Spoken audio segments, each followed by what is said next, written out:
Welcome बच्चों, यहां पर एम्बाइब के ऊपर नेक्स्ट सेक्शन में तुम्हारे लिए लेके आ गया हूं and that is on atomic and molecular mass. ये जो कैलकुलेशन है, हम एटम्स का मास कैसे निकालते हैं, उनका नंबर जो है वो किस तरीके से हमें काम में आता है उनका मास निकालने के लिए, ये पूरा डिस्कशन हम करने वाले हैं बेस्ट क्वालिटी, बिकॉज इतने अमेजिंग विजुअल में तुम्हें यहां पर दिखाने वाला हूं कि तुम्हें देख के मजा आ जाएगा। Let's start with this. तो यार यहां पर जब हम बात करते हैं एटॉमिक एंड मॉलिक्यूलर मास, ठीक है, एक सिंगल एटम, इसका मास, एंड देन अगर एक बहुत सारे एटम्स का मैं जो है ग्रुप ले लूं, उनका मास कैसे निकालेंगे, या फिर उसके मास से नंबर कैसे आता है, इस सब के अंदर अपने पास सबसे पहली चीज आती है मोल कंसेप्ट का रिलेशन। मोल कंसेप्ट एक ऐसी चीज है जो कि आपके पास पूरी की पूरी केमिस्ट्री के अंदर अप्लाई होने वाली है। बिल्कुल क्लियर हो जानी चाहिए वाली बात कि मोल कंसेप्ट अपने पास क्या होता है। Let's start with this. Mole concept सबसे पहले क्या होता है भैया? Mole is a counting unit. क्या होता है? काउंटिंग यूनिट है, गिनने की। जैसे हम बात करते हैं कि यार अपने पास अगर 12 एप्पल हैं तो एक दर्जन एप्पल हैं। 12 अंडे हैं तो अपने पास क्या है? एक दर्जन अंडे हैं। अगर हमारे पास 24 हैं तो हमारे पास क्या है? 24 मतलब 2 दर्जन। वो कुछ भी हो सकता है, लोग भी हो सकते हैं, 2 दर्जन लोग। उसी तरीके से बिल्कुल हमारे पास मोल एक काउंटिंग यूनिट है जो किसको रिप्रेजेंट करता है? अपने पास ये रिप्रेजेंट करता है 6.022 इंटू 10⁻23 एंटिटीज। एंटिटीज मतलब कुछ भी, लोग भी हो सकते हैं, पर यार इतने सारे लोग तो पूरी दुनिया में ही नहीं है। अपने को क्या चाहिए? ये मोल जो है एक काउंटिंग यूनिट की तरह चाहिए फॉर बहुत स्मॉल चीजें, एटम्स, मॉलिक्यूल्स, आयंस, इन सब के लिए। तो मोल बच्चों हमारे पास एक काउंटिंग यूनिट होता है और ये रिप्रेजेंट करता है 6.022 इंटू 10⁻23 एंटिटीज। एंड ये नंबर जो है, ये नंबर कहां से निकला है? कार्बन को यूज करके। अगर हम कार्बन उसका C12 आइसोटोप लेके चलते हैं और उसका 12 ग्राम लेते हैं, तो जो भी हमारे पास यहां पर 12 ग्राम कार्बन है, उसके अंदर कार्बन के कितने एटम्स हैं? 6.022 इंटू 10⁻23। यही होता है हमारे पास क्या? Avogadro number. ठीक है, इसी को बोला जाता है एवोगाड्रो नंबर। और ये जो एवोगाड्रो नंबर है ये बहुत काम में आने वाला है। ये बिल्कुल ऐसे मान लो कि यार अपने पास एक टोकरी सी है, उसमें अगर हम डाल दें इतनी एंटिटीज, तो मतलब वो हमारे पास एक एवोगाड्रो नंबर का जो है अमाउंट हो जाता है।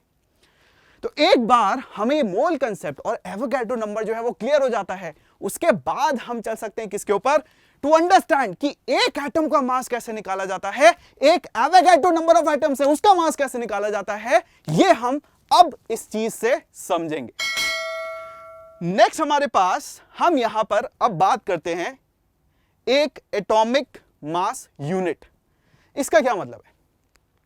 अभी अभी देखो हमने क्या बोला कि यार अगर हमारे पास एवोगाड्रो नंबर ऑफ एटम्स है, ठीक है, कार्बन के, तो वो 12 ग्राम है। 12 ग्राम कार्बन के अंदर एवोगाड्रो नंबर ऑफ एंटिटीज है। अब सपोज हम एक कार्बन का एटम लेके चलते हैं और उसको डिवाइड कर देते हैं कितने? 12 पार्ट्स के अंदर। ध्यान से देखो, ये हमने जो है एक कार्बन एटम का जो है विजुअलाइजेशन लिया है और देखो उसके हमने कितने यहां पर जो टुकड़े कर दिए, उसके हमने टुकड़े कर दिए यहां पर 12। अब 12 टुकड़ों में से एक टुकड़ा अगर हम उठाएं, एक, उसका मास हमारे पास कितना होता है? इसी को हम बोलते हैं एटॉमिक मास यूनिट। तो सर कितना होता है? कितना निकल के आया? भाई तुम्हें बार बार करने की जरूरत नहीं है, साइंटिस्ट निकाल चुके हैं। और कितना होता है बस तुम्हें याद रखना है। भाई कितना होता है? अगर हम देखें मास ऑफ एक एटम ऑफ कार्बन 12, इसको हम डिवाइड करते हैं 12 से, तो क्या नंबर हमारे पास निकल के आता है? ये आता है बच्चों हमारे पास 1.66 इंटू 10⁻⁻24 ग्राम। यार ये बहुत ही छोटा है कि नहीं है? एक कार्बन का एटम आप लेके चल रहे हो और उसका मास आपने लिया, उसको 12 से डिवाइड कर दिया, तो कितना निकल के आता है? ये नंबर निकल के आता है। अगर किलोग्राम में देखना हो तो इतना हो जाता है। ठीक है, बात सेम ही है, but the point is clear, ये है बहुत छोटा। तो एक एटम जो है, एक सिंगल एटम बच्चों हमारे पास बहुत ही हल्के होते हैं और इतने हल्के एटम्स को अगर हमें देखना है, अगर उसका मास जो है वो देखना है, तो यार वो 10⁻⁻24 ग्राम के अराउंड रहेगा। जैसे अगर हम अब यहां पर बोलें कि सर अगर हमारे पास mass of an atom C12, ठीक है, इसको 12 से डिवाइड कर रहे हैं, तो हमारे पास ये निकल के आ रहा है, तो ये एक AMU है। इसका मतलब मास ऑफ C12 एटम कितना हुआ भाई? मास ऑफ C12 एटम ये हो गया हमारे पास 12 AMU। हुआ कि नहीं हुआ? यस, ये याद रखना है। एक सिंगल कार्बन एटम जो है उसका मास हमारे पास बच्चों कितना होता है? 12 AMU। AMU का यहां पर क्या मतलब हुआ? AMU का ये मतलब हुआ कि अगर आप उसको ग्राम्स में लिखना चाहो, ग्राम्स में, तो आपको यहां पर इससे मल्टीप्लाई करना पड़ेगा, विच इज 1.66 इंटू 10⁻⁻24 ग्राम्स। बहुत बढ़िया। यस, एक एटम का मास जो है वो क्या है अपने पास? कार्बन का, वो निकल के आ रहा है एक। अब तुम समझो कि यार क्योंकि ये इतना छोटा है, इसी की वजह से, ये इतना छोटा है, इसी की वजह से ये जो 1.66 इंटू 10⁻⁻24 है, इसको हम एक यूनिट की तरह लेके चल रहे हैं। क्या अगर हमें जो है कार्बन का बताना है तो 12 AMU, उसका मतलब सिंपल सा इतना है कि अगर ग्राम्स में निकालोगे तो इतना आएगा। क्लियर है वाली बात? ठीक है जी। अब हम यहां पर एक और चीज को नोट करते हैं, ठीक है, एक और चीज को नोट करेंगे यहां पर, एंड दैट इज कि यार अगर हम एक कार्बन का C12, ठीक है, इसका एक एटम उठाते हैं, तो इतना तो हमें समझ में आता है कि यार उसमें 6 प्रोटॉन 6 न्यूट्रॉन होते हैं। आता है कि नहीं आता है? क्यों सर? थोड़ा सा रिवाइज कर लें कि भाई देखो, कार्बन की जब भी बात करी जाती है, कार्बन का बच्चों एटॉमिक नंबर, ठीक है, एटॉमिक नंबर क्या है अपने पास? 6। एटॉमिक नंबर का क्या मतलब होता है? कितने प्रोटॉन्स या कितने इलेक्ट्रॉन्स जो है किसी एटम के अंदर है कि नहीं है? अगर हमारे पास एक C12 एटम हम उठाते हैं तो उसके अंदर 6 प्रोटॉन है, तो उसके साथ साथ और क्या है? उसके साथ साथ हमारे पास 6 न्यूट्रॉन भी है। ठीक है, अगर कार्बन जो है हम ये बोल रहे हैं कि यार 6 प्रोटॉन है, तो साथ में और क्या है? साथ में हमारे पास 6 न्यूट्रॉन भी है। अब सर ये जो है 6 प्रोटॉन प्लस 6 न्यूट्रॉन, इनका साइंटिस्ट ने निकाला है कि यार जो मास होता है ना किसी भी एक प्रोटॉन और एक न्यूट्रॉन का, वो अप्रोक्सीमेटली सेम होता है, पर जो इलेक्ट्रॉन होते हैं वो होते हैं बहुत हल्के। कंपेयर टू प्रोटॉन न्यूट्रॉन, आपके इलेक्ट्रॉन बहुत हल्के होते हैं।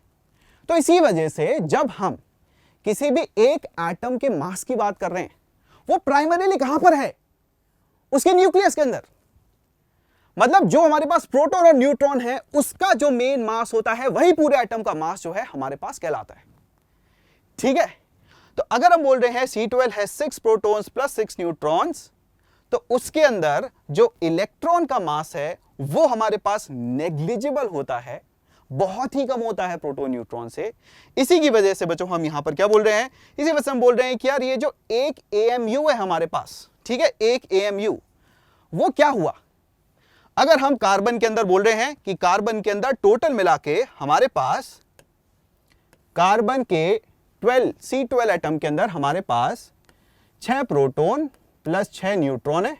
ठीक है, इनका मास हम लेके चल रहे हैं, और इसको अगर हम 12 से डिवाइड कर रहे हैं, इसको हम क्या है 12 से डिवाइड कर रहे हैं, तो इसकी वजह से जो हमारे पास ये 1.66 इंटू 10⁻⁻24 है, ये क्या है एसेंशियली? ये है हमारे पास मास ऑफ अ प्रोटॉन या न्यूट्रॉन। टोटल मिला के हमारे पास 6 प्रोटॉन 6 न्यूट्रॉन हैं, उनका मास ऑलमोस्ट सेम है। टोटल मिला के हमारे पास एक न्यूक्लियस के अंदर 12 जो है न्यूक्लियॉन्स हैं, न्यूक्लियॉन्स बोला जाता है इनको, और उसका भी हमने क्या कर दिया 1/12 कर दिया। तो जो हमारे पास यहां पर ये निकल के आया 1.66 इंटू 10⁻⁻24 ग्राम, ये एसेंशियली क्या निकल रहा है? एक प्रोटॉन या एक न्यूट्रॉन का मास।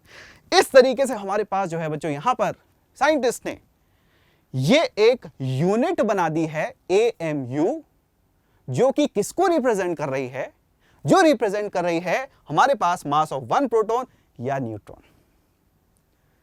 क्लियर है वाली बात?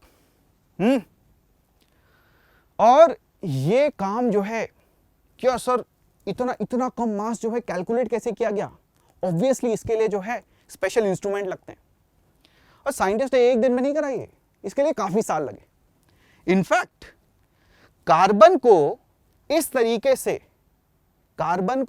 से यूज करने से पहले कैसे यूज कर रहे हैं कि कार्बन को हम यूज कर रहे हैं एटॉमिक मास यूनिट के फॉर्म में, ठीक है, 1/12 of the mass of carbon atom. इसको यूज करने से पहले साइंटिस्ट ने हाइड्रोजन और ऑक्सीजन इनको भी यूज करा है as reference elements. Reference elements का क्या मतलब है कि AMU जो है वो डिफाइन करने के लिए साइंटिस्ट ने हाइड्रोजन और ऑक्सीजन को भी यूज करा है कार्बन से पहले। ये काम कब हुआ था? कार्बन को कब यूज किया गया था? कार्बन को जो है यूज करा गया इस फॉर्मूले को डिफाइन करने के लिए 1961 के अंदर। उससे पहले हाइड्रोजन और ऑक्सीजन को भी इस तरीके से यूज किया गया। अब हाइड्रोजन में क्या देखोगे यार, हाइड्रोजन का जो हम H1 लेके चलते हैं उसके अंदर क्या रहता है? सिर्फ एक प्रोटॉन रहता है, न्यूट्रॉन तो वहां पर रहता नहीं है। तो वहां पर जो हमारे पास हाइड्रोजन का मास था एक एटम का, उसी को एक एटॉमिक मास यूनिट जो है वो लिया गया था पहले। और इसी के साथ साथ अगर ऑक्सीजन की बात करें तो ऑक्सीजन के अंदर एक एटम जो है उसका हम बोलते हैं कि यार उसके अंदर 8 प्रोटॉन 8 न्यूट्रॉन रहते हैं। उसको 16 से डिवाइड कर दोगे तो क्या आएगा? मास ऑफ 1 प्रोटॉन या न्यूट्रॉन। उसको भी जो है एटॉमिक मास यूनिट की तरह यूज करा गया था, बट अब यूज नहीं करते, अब सिर्फ कार्बन को यूज करते हैं। और आज नई टर्मिनोलॉजी के अंदर जो एटॉमिक मास यूनिट है उसी को बच्चों यूनिफाइड मास भी बोला जाता है। आपको क्वेश्चंस के अंदर या तो AMU लिखा हुआ मिल जाएगा किसी एटम के मास के लिए जो उसका यूनिट है, या तो AMU मिल जाएगा या फिर U भी मिल सकता है, क्योंकि ये हमारे पास क्या है, धीरे धीरे टाइम के साथ नई टर्मिनोलॉजी जो है वो आती रहती है। तो अगर हमारे पास एटॉमिक मास यूनिट ये समझ में आ गया तो हम बच्चों क्या कर सकते हैं, किसी भी एटम का अब मास जो है वो बता सकते हैं कितना होता है। जैसे अगर मैं यहां पर बोलूं क्या, सपोज हमारे पास एक हीलियम का एटम है। हीलियम के एटम के अंदर क्या रहता है? हीलियम का एटम हम लेके चल रहे हैं 4 2 का मतलब क्या है? ये जो हमारे पास 4 है इसमें 2 प्रोटॉन प्लस 2 न्यूट्रॉन है।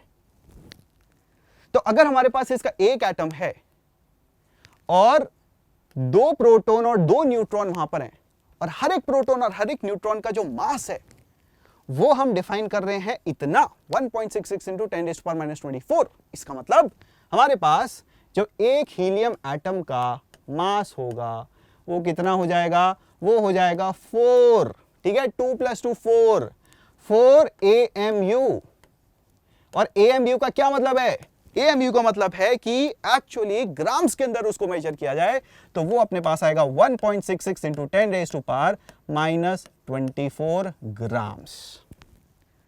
कोई भी तुम एटम उठा के देख लो जिसका मास नंबर अगर तुम्हें पता है, उस मास नंबर को मल्टीप्लाई कर दो किससे? यहां पर AMU से, तो वो उस एक एटम का मास जो निकल के आ जाता है।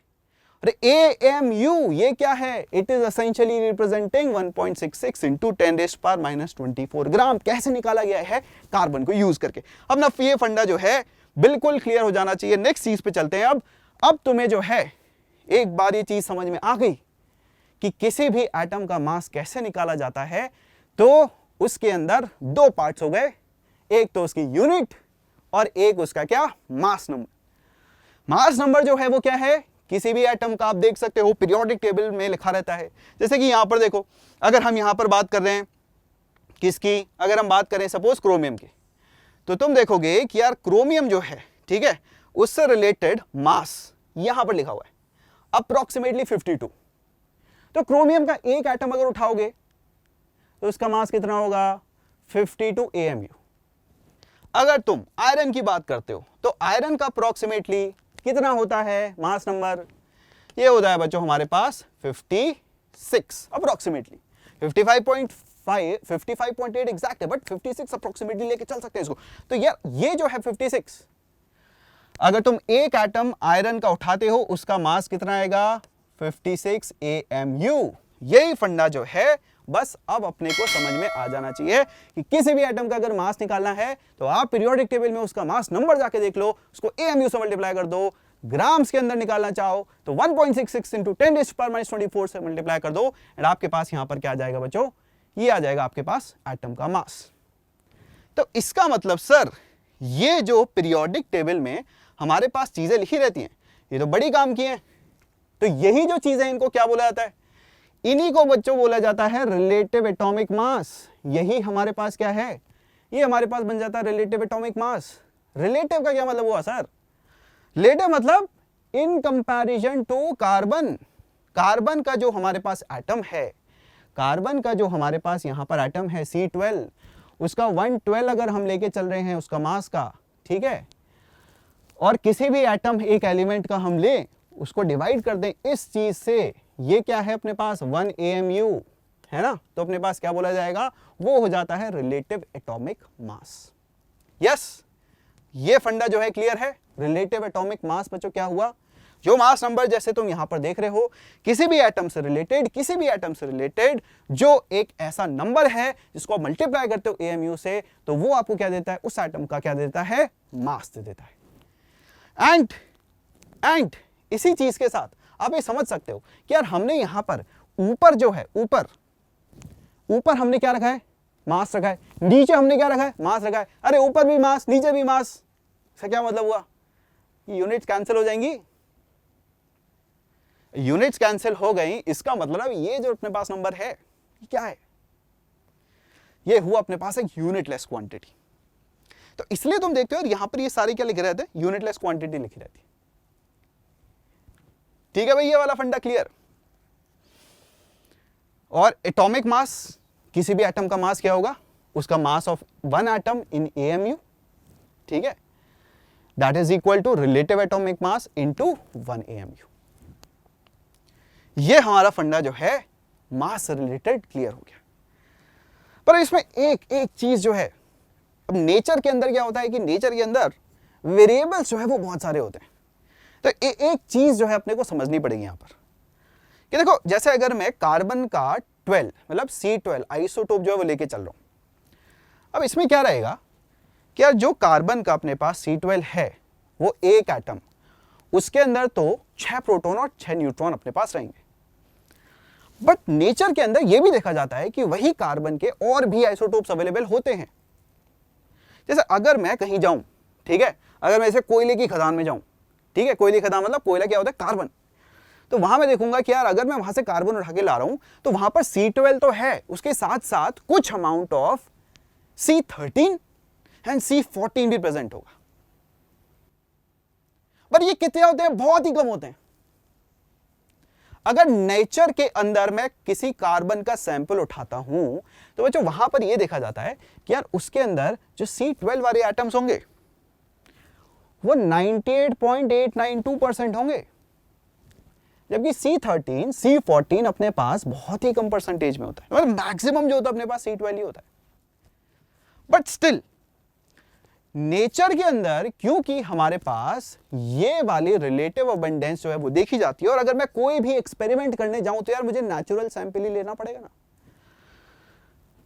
तो इसलिए नेचर के अंदर मल्टीपल आइसोटोप्स प्रेजेंट होने की वजह से हमें यहां पर यह भी समझना पड़ता है कि हमें सारे आइसोटोप्स का एक एवरेज मास जो है वो भी निकाल के रखना पड़ता है।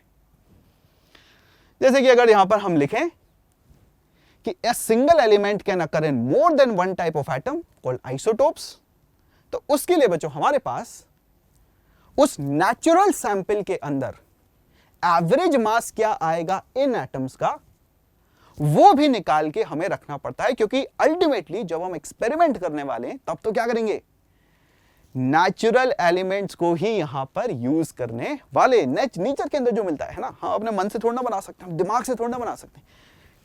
तो इसकी वजह से जब हम यहां पर लेके चलते हैं कि भैया कार्बन के अंदर अपने पास ही 3 आइसोटोप्स अवेलेबल होते हैं, तो फिर हमें इन सारे आइसोटोप्स के कॉरस्पॉन्डिंग कुछ एवरेज मास भी निकालना पड़ता है।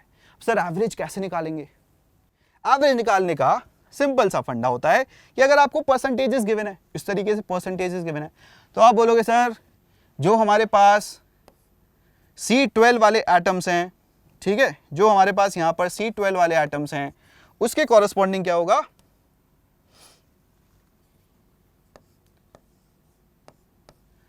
12 जो है उसका 98.892% मिलने वाला है।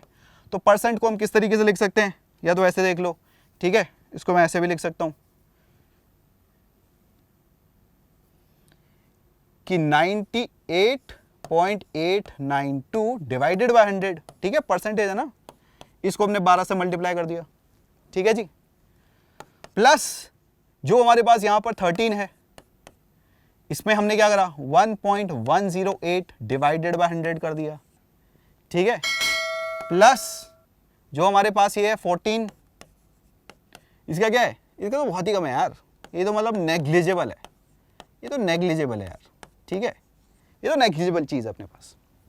तो इसकी वजह से अब अपने पास यहां पर ये जो कैलकुलेशन हुई, इसे एक नेचुरल सैंपल में कार्बन का हम एवरेज एटॉमिक मास जो है वो कैलकुलेट कर सकते हैं। अगर एक C12 एटम लेते हो तो उसका तो मास क्या होगा 12 AMU, अगर एक C13 एटम लेते हो तो उसका मास क्या होगा 13 AMU, C14 का होगा 14 AMU। बट नेचुरल सैंपल के अंदर क्योंकि ये सब प्रेजेंट है, एक मिक्सचर की प्रेजेंट है, तब हमें एवरेज भी निकालना पड़ेगा। वही एवरेज अगर हम निकालेंगे तो इस तरीके से अपने पास निकलेगा।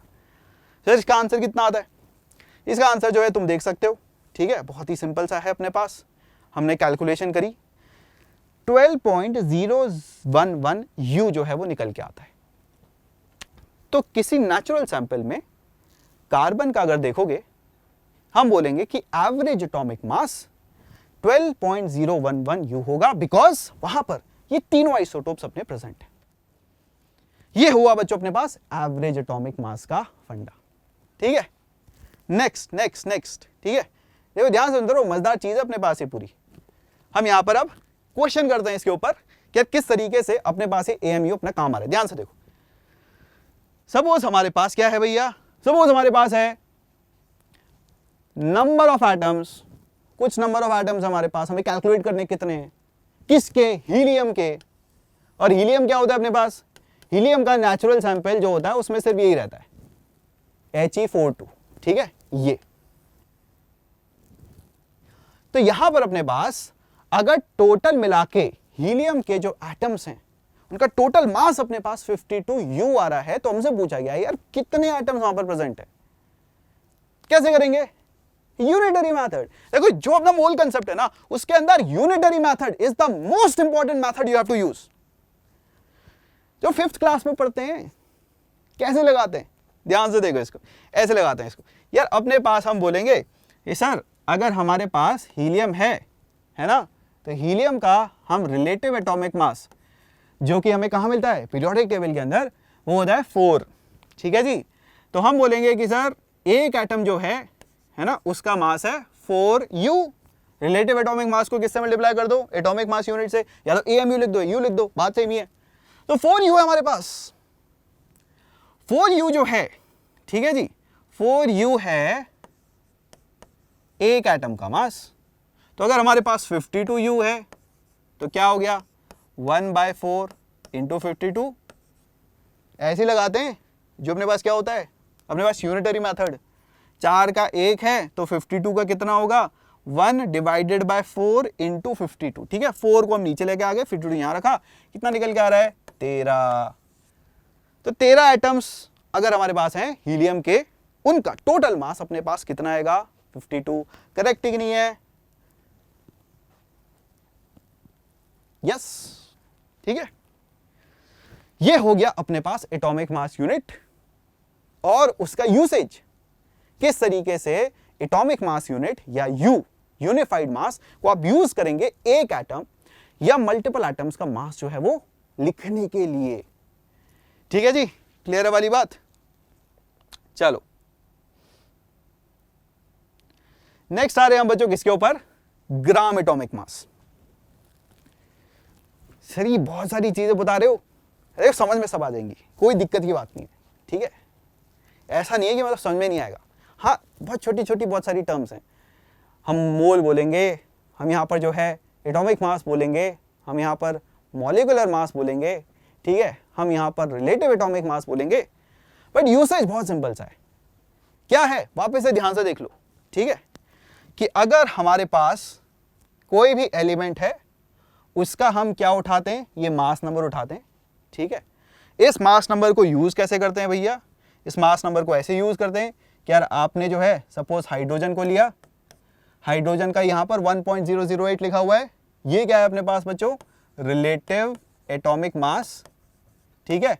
इसके आगे अगर आप किससे मल्टीप्लाई कर देते हो, AMU से, तो वो क्या आएगा, हाइड्रोजन के एक एटम का मास, है ना, ये आ जाता है, ठीक है। और यहां पर आप देखोगे कि यार ये जो चीजें हैं जनरली आपको कैसे लिखी रहती हैं, आपको इंटीजर की तरह लिखी रहती है। मतलब इसमें क्या है कि जैसे मैंने ये एक्चुअल तुम्हें वैल्यूज दिखाई हैं, जनरली तुम देखोगे कि जब एग्जाम में यूज करने के लिए आएंगी तो किस तरीके से यूज करने के लिए आएंगी, यूज करने के लिए आएंगी एज इनके अपने rounded off form. Rounded off form कैसे, जैसे हाइड्रोजन का 1 यूज करने को आ जाएगा, ठीक है, ऑक्सीजन का राउंडेड ऑफ करके 16 यूज करने को आ जाएगा, कार्बन का 12 यूज करने को आ जाएगा, नाइट्रोजन का 14 यूज करने को आ जाएगा।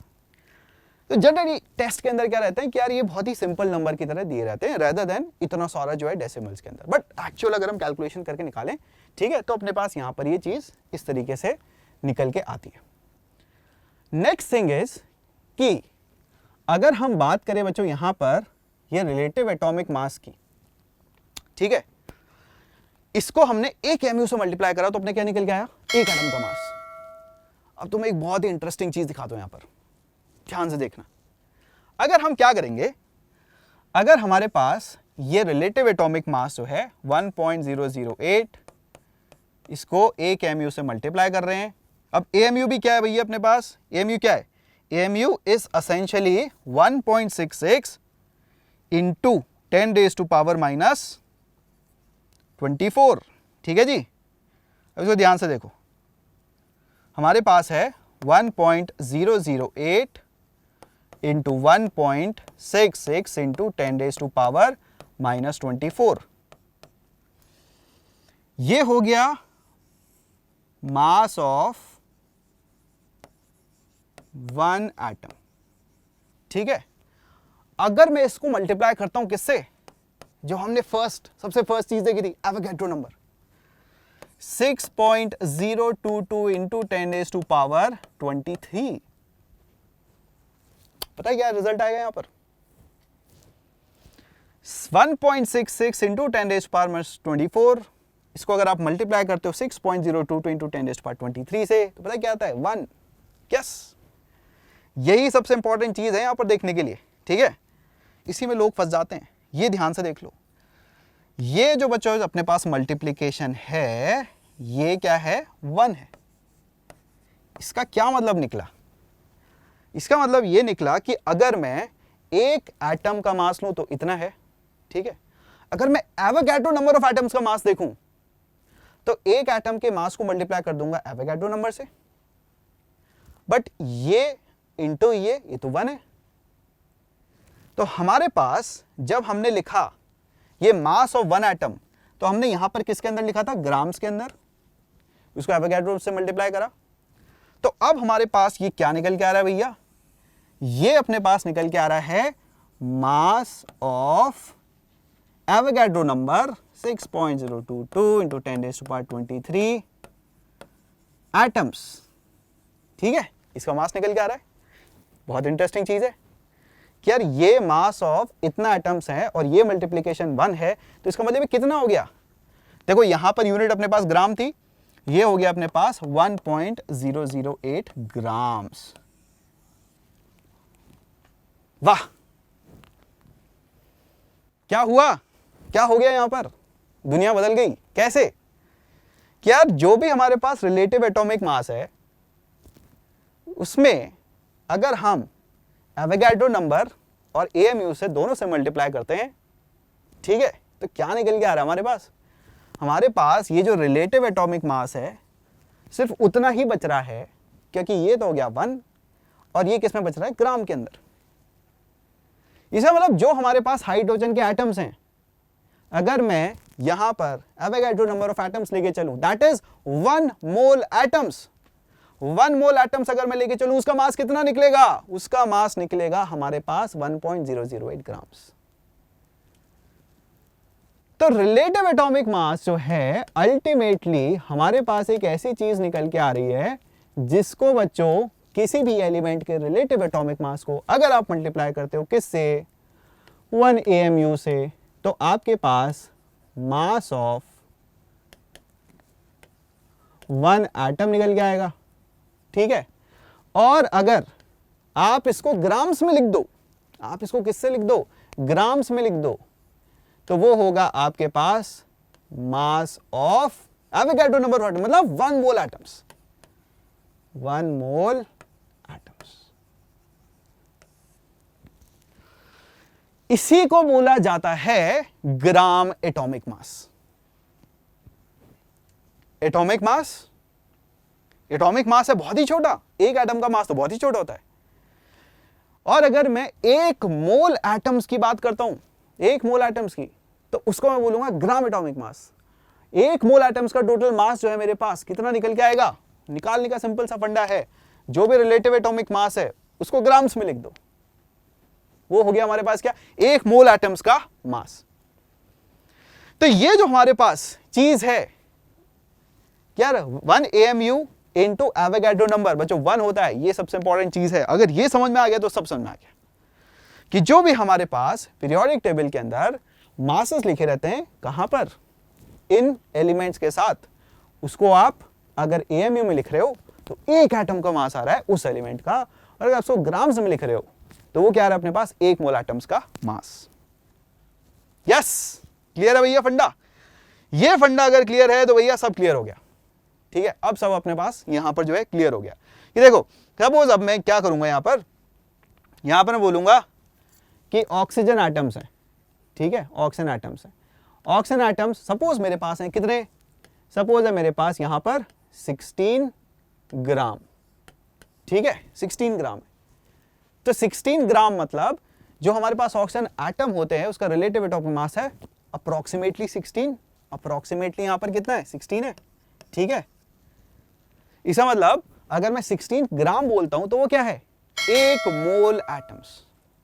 1 मोल ऑक्सीजन एटम जो होंगे उसका मास कितना होगा? 16 ग्राम। फंडा क्लियर है? ठीक है भैया। अगर मैं एल्यूमिनियम की बात करूं, अप्रोक्सीमेटली 27 होता है, 27 लेके चलते हैं। ठीक है, अगर मैं लेके चलूं अप्रोक्सीमेटली 27 ग्राम एल्यूमिनियम एटम्स, इसका मतलब क्या है? 1 मोल एटम्स मेरे पास है। क्या है हमारे पास? 1 मोल एटम्स हमारे पास है। ठीक है जी, ठीक है जी। एंड अब क्योंकि बच्चों हमें यह समझ में आ गया है कि एटम्स जो हैं उनके अंदर क्या रिलेशन है, उनके अंदर क्या रिलेशन है मास का और नंबर का, तो अब एटम से ही बनते हैं हमारे पास मॉलिक्यूल्स। एटम से हमारे पास क्या बनते हैं? मॉलिक्यूल्स बनते हैं। तो अगर सपोज मैं लेके चल रहा हूं H2O, ठीक है, ध्यान से देखो, H2O हम जानते हैं क्या होता है बच्चों? एक ऑक्सीजन का एटम 2 हाइड्रोजन के एटम से कनेक्टेड होता है, ये एक मॉलिक्यूल हमारे पास होता है। तो अब इनका टोटल मास कितना होगा?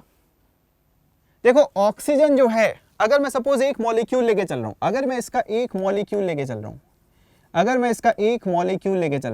ठीक है जी, अगर मैं इसका एक मॉलिक्यूल लेके चल रहा हूं, देन ऑक्सीजन जो है उसका एक एटम दैट इज 16 AMU।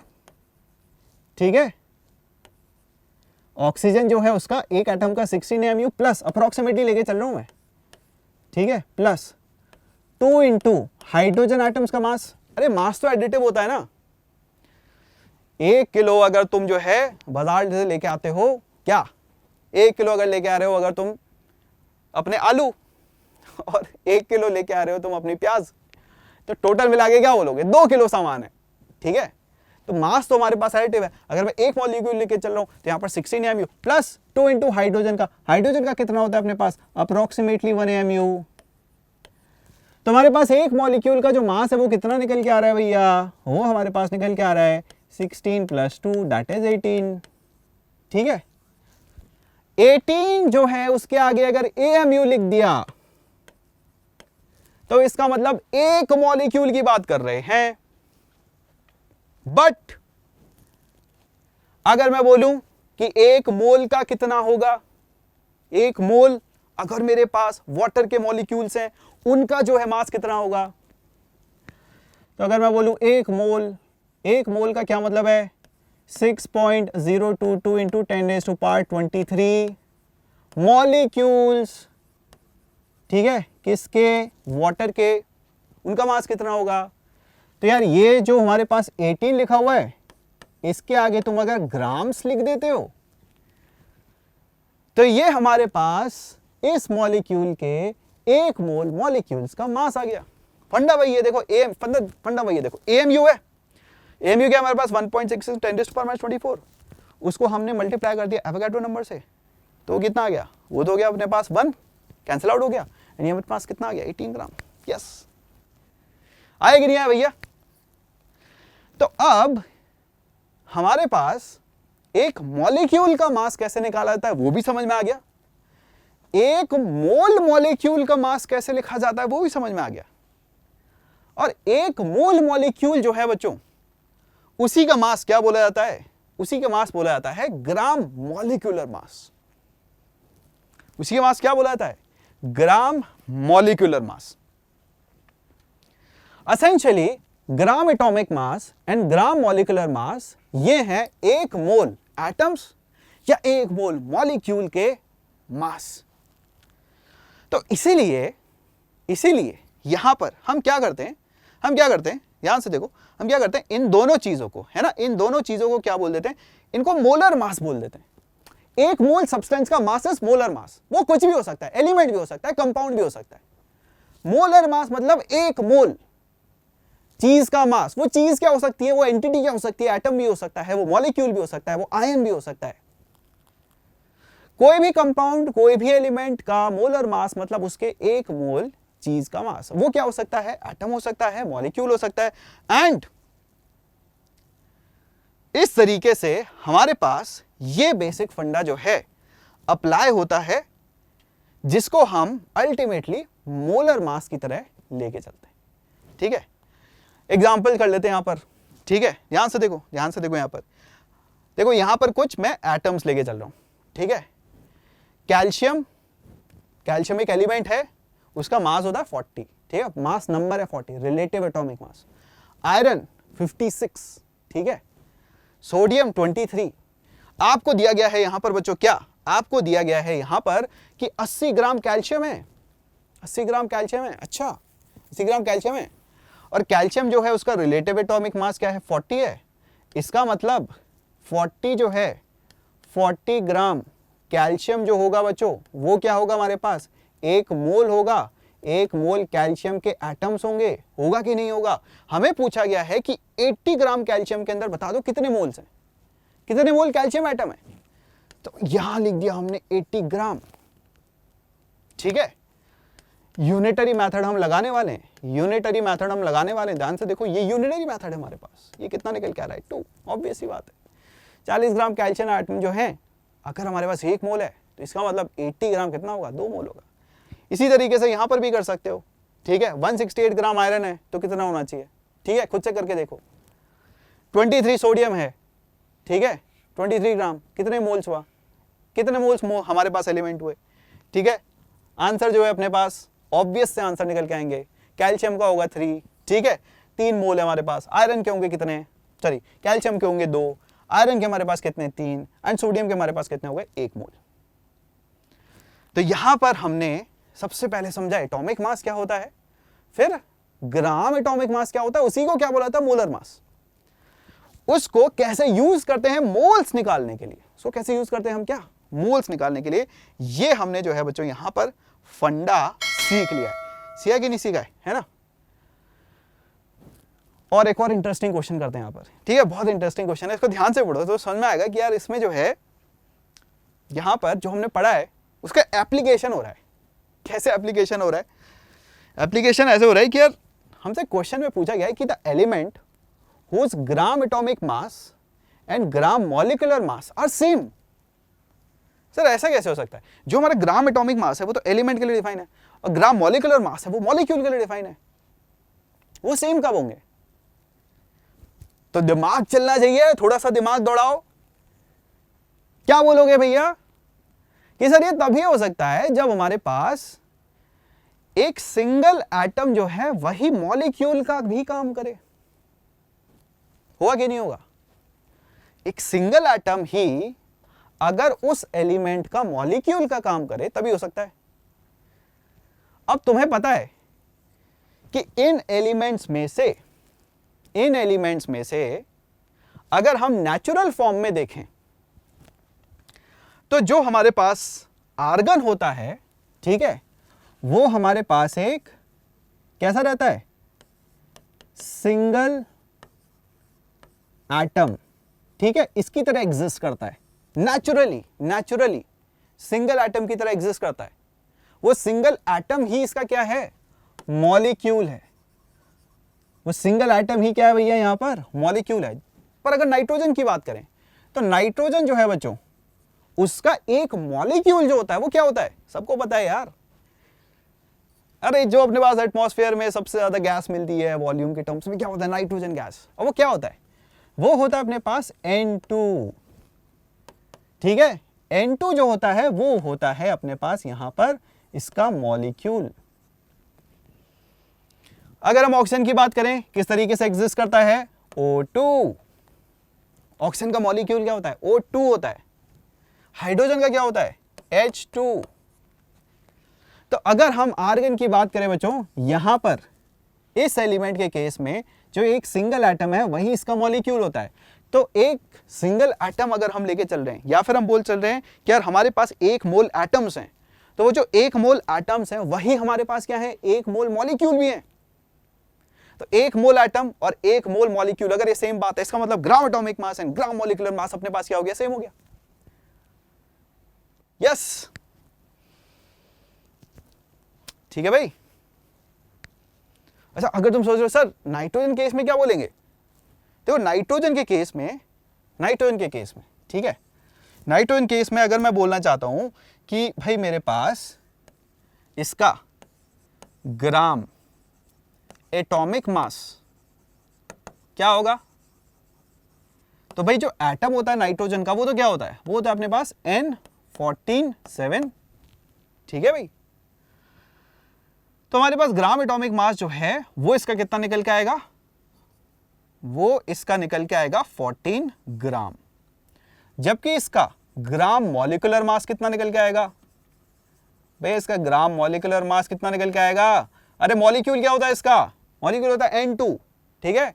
इसका मॉलिक्यूल क्या होता है? N2 मतलब एक नाइट्रोजन प्लस एक नाइट्रोजन, 2 नाइट्रोजन मिलके हमारे पास क्या हो गए? एक मॉलिक्यूल बना रहे हैं। तो ग्राम मॉलिक्यूलर मास कितना हो गया इसका? 28 ग्राम। ये इसका मोलर मास हो गया। N2 मॉलिक्यूल का मोलर मास हुआ 28 ग्राम, एंड नाइट्रोजन का जो हमारे पास एटम्स होते हैं, एटम्स का जो हमारे पास मोलर मास हुआ वो है 14 ग्राम। नेचर में नाइट्रोजन कैसे मिलता है? N2 मॉलिक्यूल की तरह मिलता है, ठीक है। सेम चीज ऑक्सीजन पे भी अप्लाई हो जाएगी, सेम चीज ऑक्सीजन पे भी अप्लाई हो जाएगी, सेम चीज हाइड्रोजन पे भी अप्लाई हो जाएगी कि ऑक्सीजन के केस में ग्राम एटॉमिक मास हमारे पास कितना निकल के आएगा और ग्राम मॉलिक्यूलर मास कितना निकल के आएगा, निकालोगे तो अलग अलग आएगा। हाइड्रोजन के केस में भी अलग अलग आएगा। यहां पर अगर मैं लिख दूं, ठीक है, अगर मैं यहां पर लिख दूं ऑक्सीजन के केस में हमारे पास क्या होगा, तो ये तो हो गया बच्चों नाइट्रोजन के केस में, ठीक है, ये हो गया हमारे पास नाइट्रोजन के केस में। Very good. ऑक्सीजन के केस में क्या हुआ? ऑक्सीजन के केस में हमारे पास क्या है भैया? ऑक्सीजन के केस में हमारे पास यहाँ पर ये हो गया 16 ग्राम, और मॉलिक्यूल होता है हमारे पास O2, तो हमारे पास ये कितना निकल के आया? 16 + 16 that is 32 gram. Very good. आगे चलो हाइड्रोजन के ऊपर, हाइड्रोजन के ऊपर क्या रहेगा? एटॉमिक मास बोलेंगे हम इसका, एक एटम का मोलर मास हो गया 1 ग्राम, जबकि ये कितना होगा हमारे पास? 1 + 1 दैट इज 2 ग्राम। बिकॉज इसका मॉलिक्यूल कैसे एग्जिस्ट करता है? इसका मॉलिक्यूल हमारे पास एग्जिस्ट करता है H2 की तरह, ठीक है। इसका मॉलिक्यूल कैसे करता है? O2 की तरह, है ना जी। क्वेश्चन जो है वो अपने आप में आपको क्लियर आइडिया दे रहा है कि यार आपको ऐसे केसेस में क्या लेके चलना है, कैसे आपको अप्लाई करना है एटॉमिक मास और मॉलिक्यूलर मास का फंडा। तो हम इसको अप्लाई करके देखते हैं, सबमिट करते हैं, ठीक है जी, बहुत बढ़िया। आगे चला जाए, सोल्यूशन भी आपके पास प्रेजेंट है बच्चों यहां पर। नेक्स्ट आगे चलते हैं हम यहां पर फॉर्मूला मास के ऊपर। फॉर्मूला मास का क्या मतलब है सर? एटम्स का समझ में आ गया, मॉलिक्यूल्स का समझ में आ गया, फॉर्मूला मास का फंडा कहां से आया? ये आता है आयोनिक कंपाउंड्स के लिए। इसको ध्यान से सुनना, ध्यान से देखना, बहुत ही अमेजिंग तरीके से मैं विजुअलाइजेशन से तुम्हें दिखाने वाला हूं कि देखो, जब भी हम बात करते हैं किसकी, जब भी हम बात करते हैं किसी आयोनिक कंपाउंड की, ठीक है, आयोनिक कंपाउंड, इसका एग्जांपल हम लेके चल रहे हैं। आयोनिक कंपाउंड की अगर हम बात कर रहे हैं, आयोनिक कंपाउंड इसका एग्जांपल है भैया जैसे NaCl। अब NaCl जो होता है उसमें ऐसा नहीं होता कि एक सोडियम का आयन, एक क्लोरीन का आयन ये इंडिपेंडेंटली प्रेजेंट है मॉलिक्यूल की तरह, नहीं, ये मॉलिक्यूल नहीं होते, ये मॉलिक्यूल की तरह एग्जिस्ट नहीं करते। तो कैसे एग्जिस्ट करते हैं? ये जो तुम्हें दिख रहा है ना, ऐसे ऐसे भाईचारे में एग्जिस्ट करते हैं, ऐसे झुंड बना के रहते हैं, ऐसे अलग नहीं मिलेंगे, है ना, ऐसे गार्डन में घूमते हुए जैसे मिल जाते हैं लोग, ऐसे नहीं मिलेंगे, ठीक है। कैसे झुंड में रहते हैं? कैसे झुंड में रहते हैं? सोडियम के एटम्स के आसपास क्लोरीन एटम्स होते हैं, क्लोरीन एटम्स के आसपास, क्लोरीन आयन के आसपास सोडियम आयन्स होते हैं, ठीक है। सोडियम आयन जो है वो घिरा रहता है क्लोरीन से, क्लोरीन घिरा रहता है सोडियम से, तो ये हमेशा एक झुंड में रहते हैं, एक ग्रुप में रहते हैं। और ऐसे ऐसे बहुत सारे हो सकते हैं, ऐसा नहीं है बस इतनी छोटी सी यूनिट है जिसमें 4-5 सोडियम है, नहीं नहीं नहीं नहीं, ये कितना भी बड़ा हो सकता है। जैसे अगर तुम अपने घर के अंदर जो टेबल सॉल्ट होता है, टेबल सॉल्ट का एक छोटा सा टुकड़ा भी अगर तुम रखते हो, एक छोटा सा टुकड़ा उठा लो, उसके अंदर 10⁻20, 10⁻21 इतने सोडियम के आयंस और क्लोरीन के आयंस मिल जाएंगे तुम्हें। तो जो भी आयोनिक कंपाउंड है बच्चों, वो मॉलिक्यूल, इंडिपेंडेंट मॉलिक्यूल की तरह नहीं रहते। इसीलिए जब लिखा जाता है इनको, तो बोला जाता है कि यार जो हम लिख रहे हैं, जैसे NaCl अगर हम यहां पर लिख रहे हैं, NaCl अगर हम लिख रहे हैं, तो ये क्या है हमारे पास? एक फॉर्मूला यूनिट, ठीक है जी, ये एक फॉर्मूला यूनिट है। यहां पर रिप्रेजेंट कर रहे हैं Na का एक आयन और क्लोरीन का एक आयन, 1:1 के रेशो में एग्जिस्ट कर रहे हैं, 1:1। 1:1 मतलब जो भी यहां पर कितना भी बड़ा तुम सोडियम और क्लोरीन का एक टुकड़ा ले लो, NaCl का टुकड़ा ले लो, उसमें जितने सोडियम के आयंस होंगे उतने ही क्लोरीन के आयंस होंगे, बस ये रिप्रेजेंट कर रहा है। ये NaCl जब हम लिखते हैं तो ये रिप्रेजेंट करता है। इसका ये मतलब नहीं होता है कि Na का एक आयन और Cl का इंडिपेंडेंटली कहीं घूम रहे, नहीं, हमेशा रहेंगे ऐसे, पर ये इनका फॉर्मूला यूनिट हो गया। आयोनिक कंपाउंड के केस में हमारे पास होता है फॉर्मूला मास। क्या होता है भैया? Formula mass. तो ionic compounds do not contain discrete molecules. Mass of 1 mole ionic compound as per the formula of compound is called formula mass. ठीक है, क्या होता है अपने पास? Formula mass.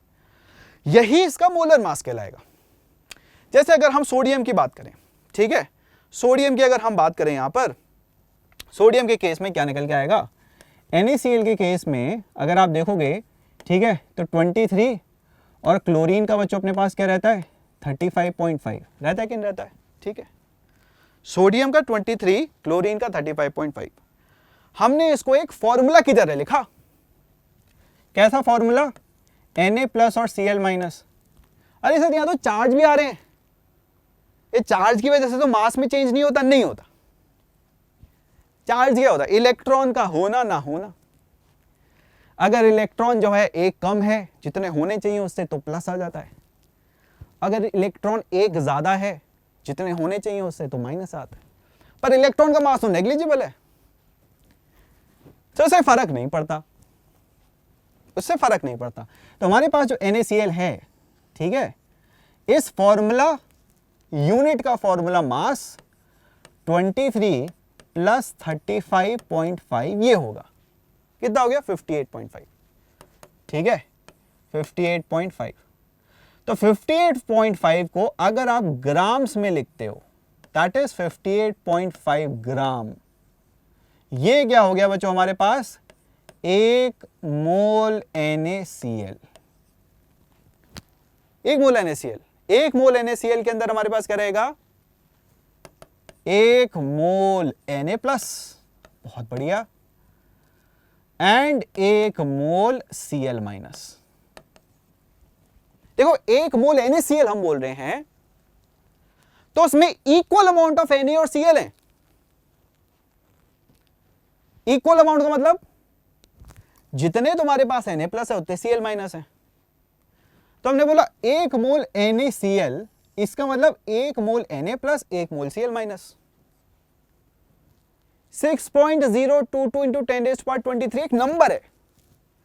अगर हमारे पास इतने NaCl के फॉर्मूला यूनिट्स हैं, उसके अंदर 6.022 into 10⁻23 Na plus 6.022 into 10⁻23 Cl minus, ये हमारे पास एग्जिस्ट कर रहे हैं।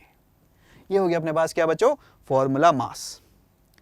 ठीक है जी, चलो अब आ जाते हैं यहां पर कुछ रिवीजन क्वेश्चंस के ऊपर। और रिवीजन क्वेश्चन में सबसे पहला अपने पास यह क्वेश्चन है एवरेज मोलर मास के ऊपर।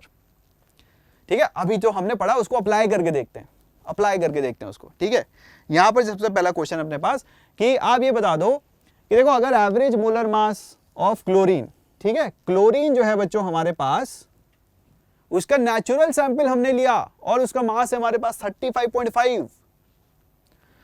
तो आपसे पूछा गया है कि इसमें Cl35 और Cl37 का रेशियो कितना होगा। इसका मतलब हमें गिवन है कि क्लोरीन जो है अपने दो आइसोटोप्स के फॉर्म में एग्जिस्ट करता है। एक आइसोटोप है Cl35, एक आइसोटोप है अपने पास Cl37।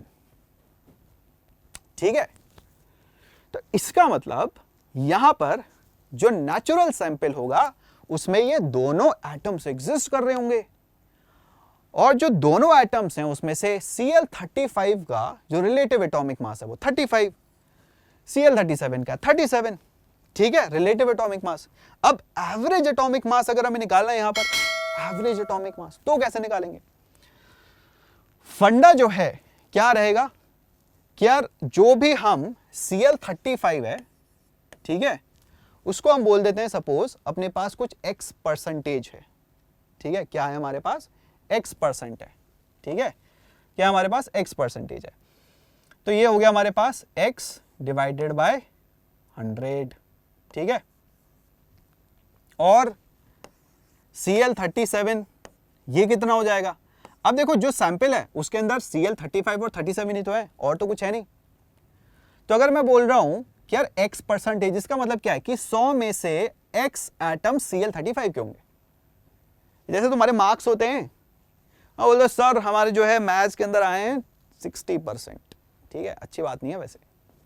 60% का मतलब क्या है कि 100 में से 60 नंबर आए। यार बोल रहा हूँ Cl35 इसका परसेंटेज है x, इसका मतलब अगर मैं एक 100 एटम्स का सैंपल लेके चलता हूं उसमें से x35 Cl35 के होंगे, और 100 माइनस x ये किसके होंगे, ये हो जाएंगे हमारे पास Cl37 के। परसेंटेजेस हमें पता लग गई, परसेंटेजेस हमें पता लग गई। अब हम क्या करेंगे, अब हम यहां पर क्या करेंगे, हम एवरेज ले लेंगे। ठीक है, हम क्या करेंगे यहां पर एवरेज ले लेंगे। हम बोलेंगे भाई यहां पर जो ये है 35 है ना, into 1/100 into x plus 100 minus x by 100 into 37। ये अपना कितना निकल के आ रहा है, ये हमें दिया हुआ है आंसर, ये हमें दिया हुआ है 35.5। तो हमें एसेंशियली यहां पर एक ऐसी इक्वेशन मिल गई जिसके अंदर एक सिंगल वेरिएबल है। इस वेरिएबल को निकाल दो, इस वेरिएबल को निकाल दो, तुम्हारे पास जो है ये क्लैरिटी आ जाएगी कि 35 का परसेंटेज कितना है और हमारे पास ये जो 37 है इसका परसेंटेज कितना है। और इसका हमें क्या बताना है बच्चों, यहां पर रेशो बताना है। इसका हमें क्या बताना है, रेशो बताना है इसको। अब आप बोलोगे सर ये कैलकुलेशन थोड़ी डिफिकल्ट लग रही है, इसको हम आसान कर सकते हैं क्या। आसान भी कर सकते हैं इसको।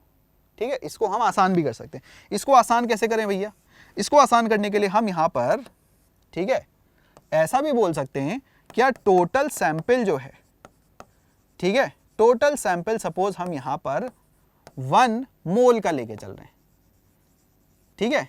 आप ऐसे भी कर सकते हो, बिकॉज मोल क्या है, काउंटिंग यूनिट है। या तो परसेंटेज के फॉर्म में बोल लो कि यार मेरे पास जो है 100 एटम्स हैं, 100 एटम्स की जगह आप 6.022 into 10⁻23 एटम्स भी लेके चल सकते हो। फंडा तो सेम आएगा। क्या जैसे 100 में से x अपने पास Cl35 है, वैसे ही हम बोल सकते हैं कि यार 1 मोल में से सपोज हमारे पास x जो है वो Cl35 है। अल्टीमेटली क्या है, अब बस इक्वेशन बनानी है हमें, ऐसी इक्वेशन बनानी और इसको जो है अपने को निकालना है ना। तो वो ज्यादा आसान कैलकुलेशन हो जाएगी। क्यों हो जाएगी? बिकॉज इसको अगर हम करेंगे तो हम ऐसा भी लिख सकते हैं कि अगर हमारे पास 1 मोल है तो हम बोल देंगे कि Cl35 जो है हमारे पास, ठीक है, वो हो गया कितना हमारे पास x मोल्स, और Cl37 जो है वो हमारे पास कितना हो गया 1 - x, क्योंकि टोटल कितना है 1 मोल है।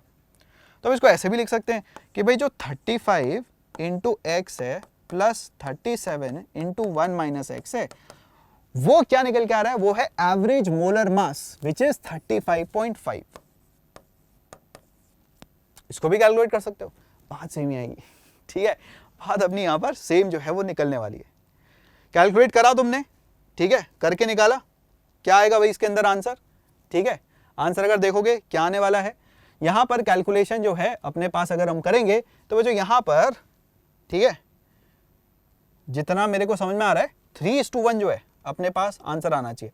लेट्स सी आ रहा है कि नहीं आ रहा है, हाँ 3:1 आंसर अपने पास आता है। क्या आता है, बस कैलकुलेशन अपने को करनी है, क्या, यही वाली कैलकुलेशन। Cl35 को x रखो, 37 को 1 - x रखो, अपनी ये वाली इक्वेशन बना दो एवरेज मोलर मास की, और इससे कैलकुलेट करोगे तो x अपने पास कितना आता है 3/4। x 3/4 का मतलब जो अपने पास Cl के एटम्स हैं, ठीक है, 1 मोल में से 3/4 मोल Cl35 के हैं, और Cl37 जो है वो कितना है अपने पास 1/4। ठीक है जी, यस, ये हो गया हमारे पास एक बढ़िया क्वेश्चन समझने के लिए। नेक्स्ट क्वेश्चन है, 2 elements A and B which form 0.15 moles of A2B and AB3 type compounds. If both A2B and AB3 weigh equally, then the atomic weight of A is this times of atomic weight of B. ठीक है, इस question में अपने को क्या करने को बोला गया है, हमें बोला गया है कि यार हमारे पास ये 2 एलिमेंट्स हैं, 0.15 मोल A2B और AB3 के जो है, A और B 2 एलिमेंट हैं, 2 टाइप के यहां पर कंपाउंड क्रिएट कर रहे हैं। ये जो 2 टाइप के कंपाउंड्स हैं, इनका 0.15 मोल जो है वो बनाया गया, और ये देखा गया कि यार यहां पर जो इनका वेट है वो सेम आ रहा है। अरे वेट सेम आ रहा है, अगर हम इनके सेम मोल्स लेके चल रहे हैं तो उनका वेट सेम आ रहा है। ये क्वेश्चन में गिवन है। इसका क्या मतलब है, इसका मतलब है कि इनका यार अगर तुम 1 मोल लोगे, 1 मोल A2B और 1 मोल AB3, तो उसका भी तो वेट सेम आएगा। इसका मतलब यहां पर इनका मोलर वेट सेम है, मोलर वेट सेम है। ये हमें डिड्यूस करना है, यहां से ये समझना है, जो लाइन लिखी हुई है हमें समझना है चीज। हमें ये समझना है कि यार अगर हमें ये बोला गया है कि A2B और AB3 इनके सेम मोल्स का मास सेम है, तो इसका मतलब अगर मैं इनके एक एक मोल लेता हूं या कितने भी मोल ले लूं, 0.3 ले लूं, 0.5 ले लूं, सेम ही आएगा मास। इसका मतलब अगर मैं एक एक मोल लेके चलता हूं तो मोलर मास सेम है। अगर मोलर मास सेम है तो फिर वापस से क्या है, इक्वेशन बनाने वाली बात है। क्यों? कि भाई आप ये बोल सकते हो कि सपोज जो हमारे पास एलिमेंट ए है, ठीक है, इसका सपोज हमारे पास जो मोलर मास है, ठीक है, वो हम लेके चल रहे हैं कितना, Ma, राइट।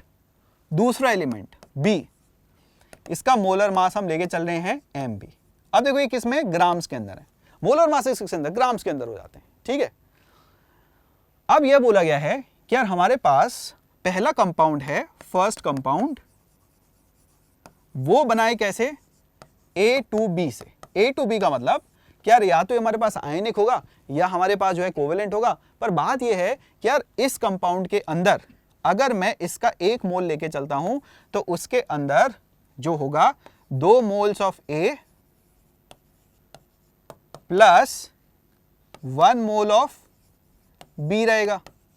कैसे भाई, A2B है ना, तो यहां पर 2 है और यहां पर B का क्या मतलब है कि यार B का 1 है ऑटोमेटिकली, अगर कुछ नहीं लिखा हुआ है तो 1 होता है ऑटोमेटिकली। यहां पर भी देखो, यहां पर भी क्या होगा, 1 होगा। तो 2 mole of A 1 mole of B, ये कितना हो गया भाई हमारे पास, ये हो गया हमारे पास 2 into MA plus 1 into MB। ठीक है भाई, है ना। तो ये क्या हो गया, molar mass of A2B। 1 mole A2B अगर तुमने लिया तो उसमें 2 मोल A के होंगे, 1 मोल B का होगा। ये हो गया मोलर मास ऑफ A2B। ठीक है, नेक्स्ट सेकेंड कंपाउंड, ये क्या हो गया हमारे पास A1B3।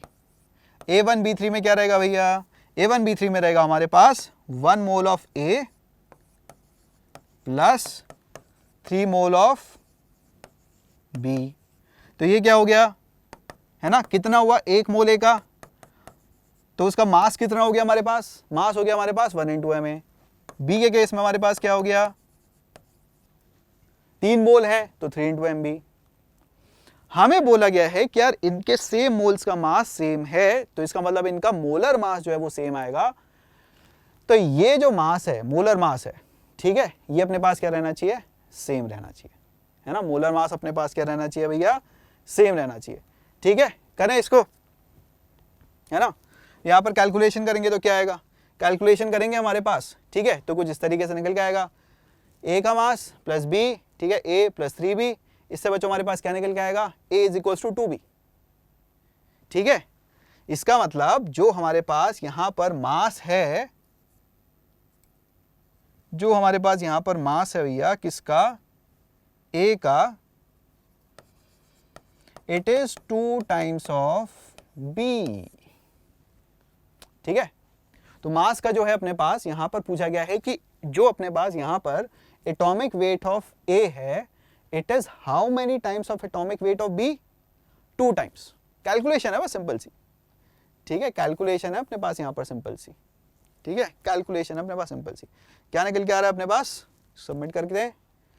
ठीक है, सही निकल के आ रहा है, राइट, समझ में आ गया भाई। Atomic weight of A is 2 times atomic weight of B, ये अपने पास बच्चों यहां पर करेक्ट निकल के आता है। तो आज हमने जो चीज पढ़ी उसका बेसिक समरी देखो आपके पास यहां पर लिखा हुआ है बच्चों, इसको आप रिवाइज कर सकते हैं। ठीक है, कि मोल, ठीक है, AMU रिलेटिव एटॉमिक मास, gram atomic mass, gram molecular mass, ये सब चीजें क्या है। ठीक है, बहुत बेसिक टर्म्स हैं। सबसे इंपॉर्टेंट चीज है रिलेटिव एटॉमिक मास समझना, उससे आप एक एटम का मास में निकाल सकते हो, उससे आप gram atomic mass that is molar mass में निकाल सकते हो, उससे आप मॉलिक्यूल्स का मास भी निकाल सकते हो, उससे आप ग्राम मॉलिक्यूलर मास भी निकाल सकते हो। ये सारी चीजें आपकी कहां से आ रही हैं, रिलेटिव एटॉमिक मास को समझने से। ठीक है जी, एंड यहां पर एंड में जो है बच्चों आपके पास एक क्वेश्चन भी मैं दे रहा हूं, ये आपका होमवर्क क्वेश्चन है, इसको आपको ट्राई करना है। इसका सोल्यूशन जो है वो भी मैं आपको यहां पर जो है दिखा देता हूं। ठीक है, खुद से एक बार ट्राई करो, एंड आपके पास यहां पर जो है इसका सोल्यूशन भी अवेलेबल है, इसको भी जो है तुम देख सकते हो। तो अल्टीमेटली तुम्हारे पास यहां पर, ठीक है, एक ऐसा क्वेश्चन होगा जिसमें तुम ये फंडे अगर लगाओगे तो तुम्हारे पास एकदम क्लैरिटी आ जाएगी कि यार सारे मासेस का जो है मतलब क्या है। ठीक है, आज के लिए हम यहाँ पर खत्म कर रहे हैं। नेक्स्ट लेक्चर के अंदर जो है और इसी तरीके से बढ़िया तरीके से कंसेप्ट हम करने वाले हैं, तो इस चैनल को जरूर सब्सक्राइब कर लेना अभी तक नहीं करा है तो। और बच्चों आपके सामने यहाँ पर जो है टेलीग्राम लिंक वो भी अवेलेबल है। टेलीग्राम को अगर ज्वाइन कर लोगे तो तुम्हें क्या मिलेगा, तुम्हें यहाँ पर सारे जितने भी लेक्चर्स हैं उनके अपडेट्स भी मिलेंगे, साथ में तुम्हें हैंड रिटन नोट्स भी मिलने वाले हैं। ये बहुत ही अमेजिंग चीज है, इस चीज को जो है ध्यान रखना कि यार ये नोट्स तुम्हारे बहुत काम आएंगे। तो जो तुम्हारा टेलीग्राम ग्रुप है उसको जरूर फॉलो करो ताकि तुम्हारे इस तरह के बेस्ट लेक्चर्स जो हैं तुम मिस ना करो, और उसी के साथ तुम्हारे सारे के सारे जो नोट्स हैं वो एक PDF के फॉर्म में तुम्हारे पास अवेलेबल हो। आज के लिए हम यहाँ पर खत्म करते हैं। Bye everyone. Keep imbibing. We believe in you.